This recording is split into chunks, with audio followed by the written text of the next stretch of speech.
Well, she's originally from Tennessee, but she's been living in SoCal for about 10 years.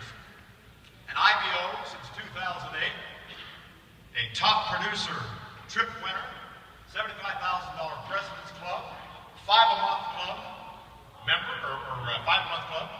What else has she done?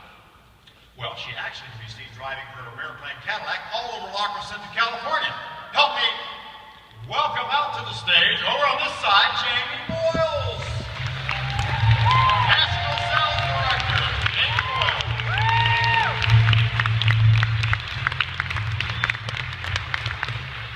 Hi guys, thank you. I'm so glad I'm here this year. It's so wonderful to see everyone. I missed last year. I'll get to that in a moment, but I just wanted to introduce myself for those that don't know me. I've been with the company 6.5 years. I started out, I was pretty young. I was 26 when I joined the business. I was a brand new mom. My daughter was a month old, and I had been looking, actually, I was intrigued by network marketing for a while.